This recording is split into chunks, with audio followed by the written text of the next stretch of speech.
Assalamualaikum warahmatullahi wabarakatuh. Perkenalkan, nama saya Syafira Angel. Saya dari kelas E semester 4 program studi pendidikan guru sekolah dasar dari Universitas Muhammadiyah Tangerang. Tujuannya dibuat video ini untuk memenuhi persyaratan tugas kuliah, mata kuliah, perencanaan pembelajaran sekolah dasar. Baiklah, kita mulai. Assalamualaikum anak-anak. Nah, kakak mau nanya, gimana kabarnya? Baik ya?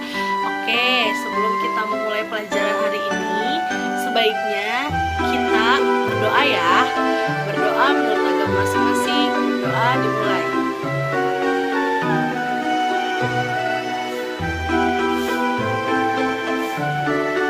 Selesai. Nah, anak-anak tahu tidak hari ini kita belajar tentang apa? Gak tahu ya? Oh iya, kakak lupa kemarin bilang kalau hari ini kita belajar tentang cerita fiksi. Nah, kakak mau nanya nih, tahu nggak apa itu cerita fiksi? Nggak tahu? Nah, kakak jelasin ya. Cerita fiksi itu bentuk tulisan yang berisikan cerita yang sifatnya itu tidak nyata atau itu bisa dibilang karangan semata. Nah, ayo, ada berapa cerita fiksi itu? Cerita fiksi itu dibagi menjadi 4 kelompok adik-adik. Nah, yang pertama itu ada dongeng, yang kedua itu ada novel, yang ketiga itu ada cerita pendek, nah yang keempat itu ada roman ya. Nah, kakak menjelaskan tentang dongeng nih ya. Dongeng itu adalah cerita yang sifatnya khayalan dan menghasilkan hal-hal ajaib diceritakan dari generasi ke generasi selanjutnya. Contohnya itu apa? Nah, iya benar. Dan kalau dari kakak, contohnya itu cerita Aladin. Kalian tahu cerita Aladin? Iya benar. Cerita Aladin itu seorang laki-laki yang mempunyai karpet terbang. Kemudian ada novel. Ada yang tahu apa itu novel? Udah tahu ya? Nah, novel itu adalah cerita yang berisikan tentang kisah hidup manusia pada waktu tertentu. Nah, ada yang tahu nggak contohnya apa? Nggak ada. Nah, contohnya ada novel Kuala Kumal ya. Kemudian ada cerita pendek. Nah, cerita pendek itu apa? Cerpen. Cerita pendek itu cerita cerpen sayang. Nah, cerita pendek ini adalah cerita singkat yang mengisahkan kejadian hidup manusia. Bener ya, jadi ceritanya sangat pendek seperti itu. Cerpen dan cerita pendek itu sama saja. Nah, yang keempat apa tadi? Bener, roman. Roman itu apa? Roman adalah cerita yang mengisahkan kehidupan tentang percintaan dua manusia. Nah, contohnya apa? Ada Siti Nurbaya, ada Romeo and Juliet. Kalian tahu? Nggak tahu ya? Nah, pokoknya kalau roman itu cerita untuk orang dewasa. Kalian tidak boleh membaca cerita tentang roman ya, karena itu belum cukup. Karena kalian itu belum cukup umurnya. Oke? Nah, sekarang ada yang tahu nggak contoh yang lain dari dongeng itu apa? Sebentar ya. Kakak mau menceritakan tentang Sang Kuryang. Yang tahu cerita Sang Kuryang? Dengerin ya. Pada zaman dahulu ada kisah seorang putri raja dari Jawa Barat yang bernama Dayang Sumbi. Nah, kemudian dia mempunyai seorang anak laki-laki yang bernama Sang Kuryang. Suatu hari Sang Kuryang berburu dengan si Tumang. Apa itu Tumang? Anjing kesayangan istana ya. Nah, Sang Kuryang tidak tahu bahwa anjing itu titisan dewa sekaligus ayahnya sendiri. Jadi Tumang itu adalah ayahnya sendiri. Nah, waktu itu Tumang tidak mau menuruti perintah Sang Kuryang. Untuk apa? Untuk mengambil hewan kurban. Nah, maka Tumang ini diusir ke dalam hutan. Kemudian Sang Kuryang kembali lagi dan menceritakan hal tersebut kepada ibunya. Seketika itu Dayang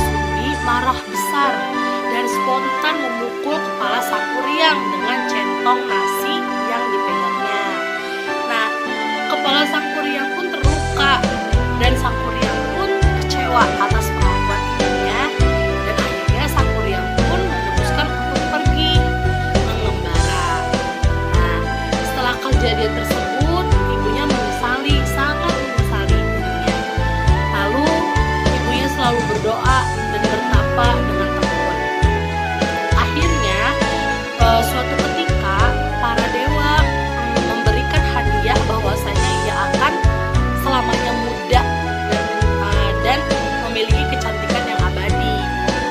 Nah, karena sudah bertahun-tahun mengembara, sang kuryang berniat untuk kembali ke istana atau tanah airnya.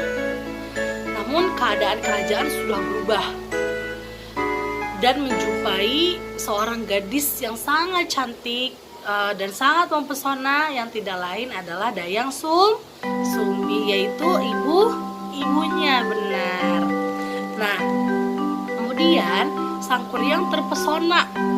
Akhirnya sang kuryang pun melamar. Nah, begitu pula dengan Dayang Sumbinya. Ketika sang kuryang pamit untuk berburu dan meminta untuk merapikan rambut calon suaminya tersebut, namun Dayang Sumbi terkejut dengan adanya bekas luka di kepalanya.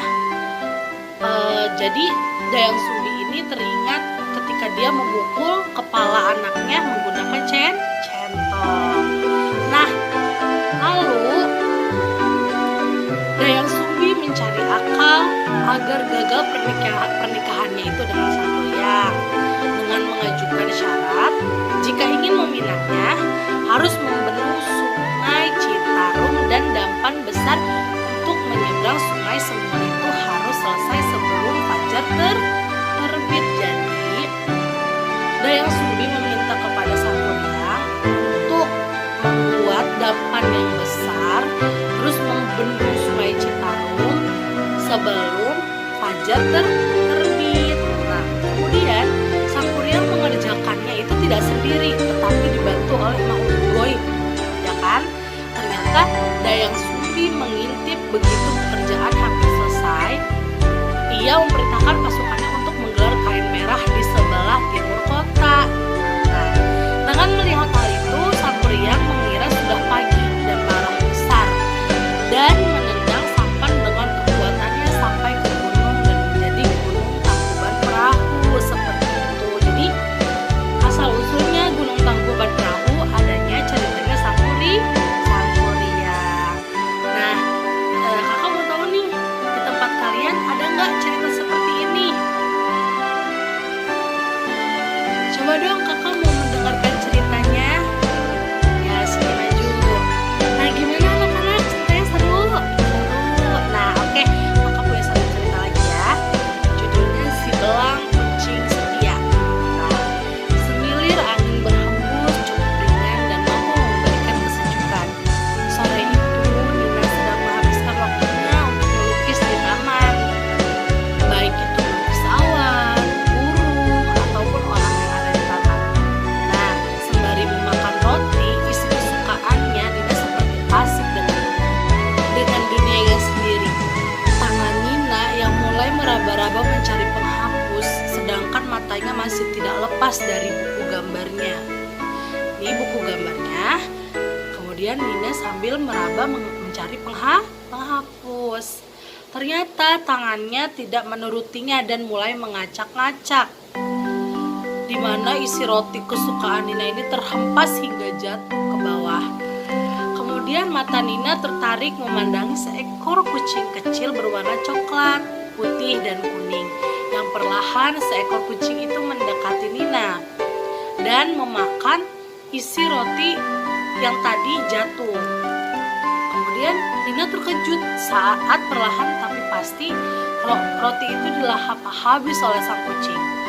Nah, seketika air mata Nina menetes melihat kucing ini mengingatkannya pada dirinya sendiri yang dulu, di mana tidak terurus, luntang-lantung di jalan, dan selamat karena nenek mengadopsinya. Walau saat ini nenek sudah tidak ada, tapi didikannya untuk selalu baik pada setiap makhluk yang ada di bumi adalah wajib. Akhirnya sejak itu Nina pun membawa kucing itu pulang dan merawatnya sehingga dia mempunyai